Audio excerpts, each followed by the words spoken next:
What's going on YouTube? It's Teach back again with another video, and today we're talking about the Detroit Lions in our 2021 NFL season preview series down to our final three teams, including the Lions. Hopefully you all enjoyed today's video. If you do, please hit that like button. It really would help me out a ton. And if you're new to the channel and want more sports content like this, please consider subscribing and give me your takes on the Detroit Lions. Look, I know this is one of the worst teams in the league, but tell me how many wins you think they end up getting. Who are some X factors and some games you're looking forward to watching them play? Maybe some upsets you think the Lions can come away with this year. Also, real quickly, wanted to give you a content schedule for once we get into the NFL season. Obviously, I have a full-time job, so I'll be posting 3 times a week on top of what I do for a living. Tuesdays, that's going to be my updated power rankings week in and week out. Thursday's going to be my picks for the week that is upcoming. I'm thinking about just doing it straight head-to-head, but if you want me to do spread elements, betting, parts of that, I could definitely make that happen. It's not too much more to add. And on Saturdays, that's going to be my wildcard day. My channel really gained a lot of following through mock drafts leading up to this past year's NFL draft. So definitely be doing a lot of those. Some big boards, giving you an idea of who I see where in this upcoming draft class. Position rankings for that and current NFL position groups.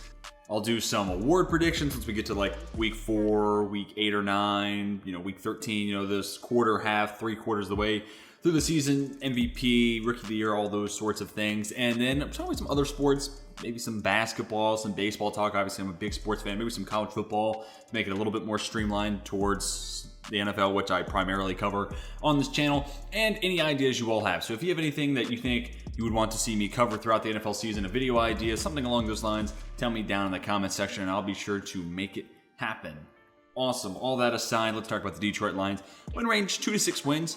It is kind of crazy to think that a quarterback is helming this team that was in the Super Bowl 2 years ago, 3 years ago. And now we see the Lions as one of the worst teams in the NFL. Part of that, I think Goff had, his peak year, and it was probably McVay's best year as an offensive guru. Everything just kind of lined up, and then they didn't score any points, 3 points against the New England Patriots, and perhaps the biggest snooze fest of a Super Bowl. And that's no discredit to anybody who was involved, but it just wasn't what we come accustomed to in the Super Bowl. And with that said, I think Goff is going to be, fine, but he's a guy who sits on reads, not necessarily the quickest processor, and he's just not a quarterback that elevates those around him. And you're looking at a pass-catching core that has TJ Hawkinson, DeAndre Swift. I like Amon-Ra St. Brown, but the sum of those parts is just not good enough to get done at the NFL level. They need a stud. They probably need a stud and then a good 1B to go with what they have. And they just don't have that right now. They just cut Brashad Perriman, who was somebody that a lot of people were thinking was going to be the go-to number 1 target getter on this team. I think that's kind of a reflection of where he might be at in his career. I like Amon-Ra St. Brown a lot. Like I said, TJ Hawkinson could make a jump forward into solidifying himself into that top 4, top 5 tight end category. And DeAndre Swift gives you a lot of talent as a pass catcher, but that's just not going to get it done. Do like the offensive line. I think Penei Sewell will get better. I know his preseason was very bad, just to put it blunt. I think it just takes time to make the switch from left tackle to right tackle, but also he was drafted at 19 years old. And that position in itself is something that you really don't start to see what someone could develop into until about year 3. Tristan Wirfs of the world are by far the exception to the rule compared to the rule itself. I think it's just going to take some time. Penei Sewell's young. He wasn't a finished product. That's why I said, if you go back to my draft videos, there are teams out there with Rashawn Slater as the number 1 tackle on the board. I think the Chargers are in a spot now where they are closer to being a win-now team versus the Detroit Lions. So if you were to look back at the draft board and we could see it, I almost guarantee you the Chargers had Rashawn Slater as tackle 1 and Detroit had Penei Sewell as tackle 1 because of their outlook for where they are right now. Slater was more polished, ready to go day 1. Sewell gives you a little bit higher of an upside, but it's going to take some time, and I think Sewell will get there. Overall, the rest of the offensive line, very solid. I do like Jamal Williams into the backfield as well. And for the defense, I don't think it can get much worse. Matt Patricia, for someone who was a defensive coordinator, and that was, his pathway to becoming a head coach, that defense did not do good, and I think it gets better. A lot of that comes to my confidence in Aaron Glenn, who is the DB's coach in New Orleans. I think Aaron Glenn is a head coach in the making.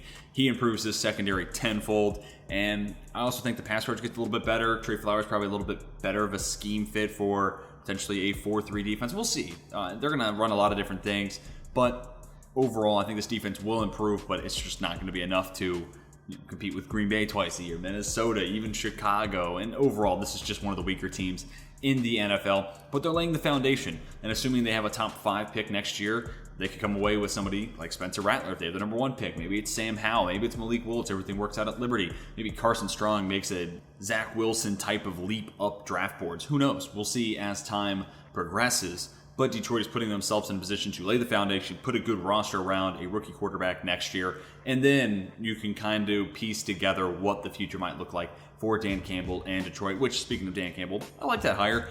It's tough. The NFL, in its nature, has become something where we expect head coaches to be of X philosophy, right? They worked under this tree. They have this defensive philosophy, or this is what they're trying to accomplish on offense. Dan Campbell's definitely more of a culture guy, but given how bad the Lions have been, that was probably the right move as opposed to someone who's like, okay, he comes from the Belichick tree like Matt Patricia, or Eric Bieniemy's been the offensive coordinator. Granted, I think Eric Bieniemy would be a great head coach, and I think he will be, and I think he'd do a great job with Detroit. Something like that might not be the best thing given Detroit has to start over. They're starting from zero, essentially, in a lot of ways. They have some young pieces. They have some foundation. I think Dan Campbell's the guy to lay that foundation, create a culture, build this team towards winning ways, which Dan Campbell had a lot of experience doing, helping out with Sean Payton and everything that was going on in New Orleans. My projected win total, 3 wins. Like I said, I don't think this team can be very good. Realistic goal, build that culture. As I just mentioned, that is key #1. And I think it pays dividends. Joe Judge and the Giants organization. Ron Rivera with Washington last year. Once you have that culture in place, things can start to move forward. Reach goal, be competitive every week. I said this with multiple teams throughout this series, but if you can be like the beginning of the Joe Judge tenure with the Giants, where they're just losing a lot of one-score games, you could see, the football bounces a different way. They get a call or two, whatever the case may be. They are playing close games, and they just are not a team that's overlooked. They're not a joke. That is a step in the right direction for the Lions. And again, it's laying the foundation for when you get that potential franchise QB next year in the draft, free agency, trade, whatever happens. You need to be able to say, hey, we're not a joke, and that's pretty solid. I don't even know if it's a reach goal, but it's a place to start for this team. X Factors, Quintez Cephas, like a lot of what he can be as a wide receiver, right? He has that size, good blend of speed to go with it. There was even a game last year where he had like double-digit targets, which kind of indicates this guy can get open a little bit. Had a ton of drops, but I almost wonder if that's because he wasn't expecting to see the football coming his way all that often. But I like the upside of Quintez Cephas, and I think maybe Cephas did enough in the preseason and training camp to merit cutting Brashad Perriman, because that's Cephas' role now. We'll see. I like the upside. And I mean, push comes to shove, he becomes someone like Travis Fulgham. I can't believe he got cut, really, but someone like that where he gets cut and he becomes a really good depth piece on someone's team. Minimum. That's the outlook for Quintez Cephas. But I think there's some upside of him turning into a reliable outside wide receiver. You have Amon-Ra St. Brown, who has the experience playing on the outside and the inside, and that two together gives you at least a competent group, but you still need to add a star moving forward. Trey Flowers, this is Trey with a Y, not the one who plays for the Seahawks, who's a cornerback.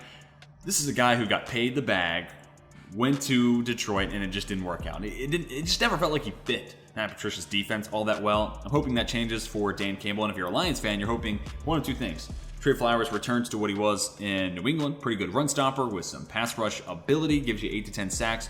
Solid. He's probably your best pass rusher on the team, him or Julian Okwara, Romeo Okwara, one of the Okwaras will step up.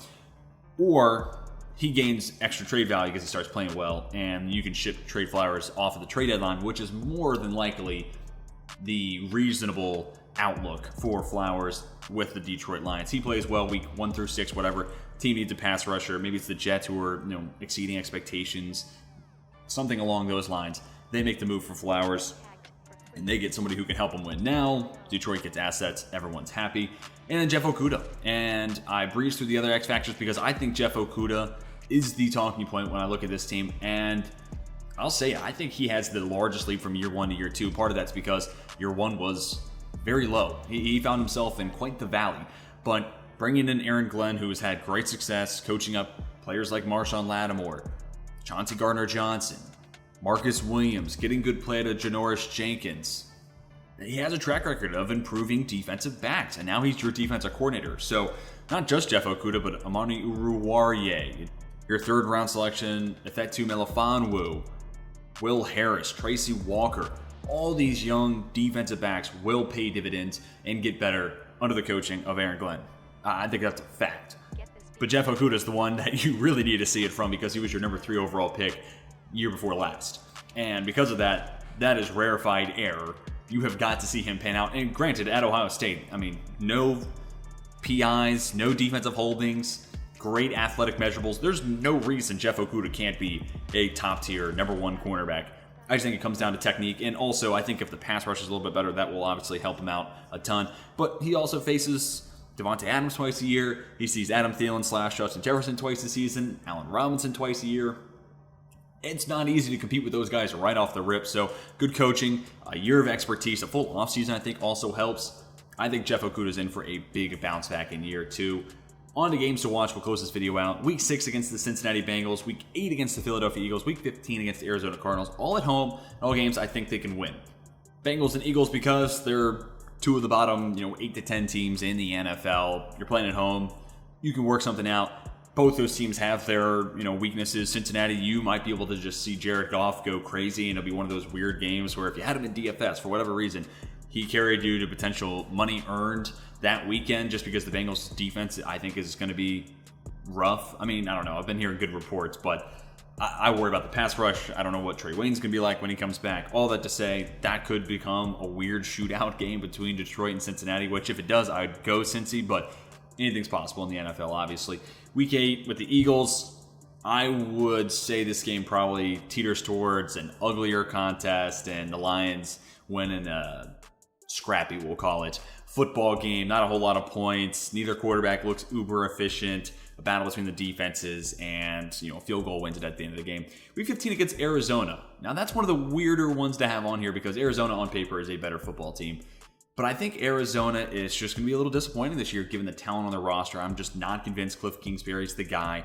And ultimately, I think a game like this, 1, shows the progression for Detroit, but 2, highlights why Cliff Kingsbury gets fired at the end of this upcoming season. I think Arizona gets out to a good start, peters off towards the end of the year, and all that plays in the favor of Detroit. Week 15, playing at home, they get the Cardinals down on a slump. Maybe there's some injuries, right? J.J. Watt's getting old.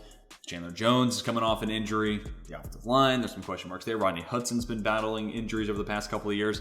I think things could line up, and Detroit comes away with a game where you're like, what? How did the Lions win that game? But it's because things broke in their favor, and that's one of their 3 wins that I gave them in my early NFL season projections. But that's going to do it for my 2021 Detroit Lions season preview video. Tell me what you think about this team down in the comments section. How many wins you think they get? Who are some X factors and some games you're looking forward to watching them play? Also comment on my content schedule as we head closer and closer to the NFL season. Hopefully you all enjoyed today's video. If you did, please hit that like button. It would help me out a ton. And if you're new to the channel, more sports content like this, please consider subscribing.